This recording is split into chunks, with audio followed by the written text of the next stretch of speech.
Ang budget sa flood control dito sa Pilipinas ay mas mataas pa sa budget ng DOH, DOTR, or DENR. Mas mataas pa siya sa ating healthcare, transportation, at environmental protection. Kada taon ay tumataas ang budget ng DPWH pagdating sa flood control at napakatake ng agwat niya in just 4 years. In 2020, 90 billion siya to ngayong 244.7 billion sa 2024. Dahil dito, sabi ng Senate sa isang press release na halos 1 billion araw-araw ay napupunta sa Flood Control Management Program budget ng DPWH. At kung ipagsasama mo ang pondo na ito from 2022 sa simula ng Marcos administration, ito ay 556 billion.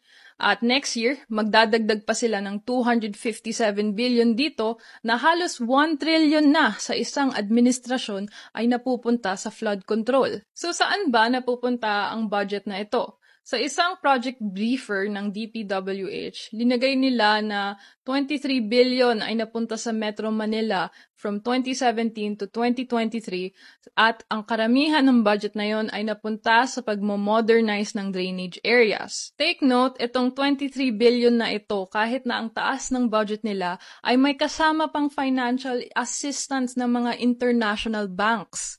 Majority ng budget na iyon ay napunta sa pag-aayos ng mga kanal na nakikita mo siguro pag naglalakad ka sa labas. Samantalang 2.2 billion naman ay napunta sa pagtatanggal ng mga basura sa mga waterways. At ito ang laging minimension ng mga politiko pagdating ng mga typhoon.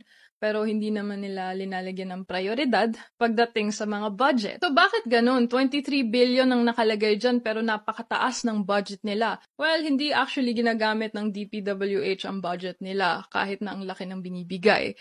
Pababa ng pababa ang utilization rate nila according sa Senate. According sa isang report, 7.2 trillion pesos ang mawawala sa Pilipinas hanggang 2050 pagdating sa mga water-related disasters katulad na lang ng flood o mga storms at ito ay ang may pinakamalaking impact sa ating ekonomiya.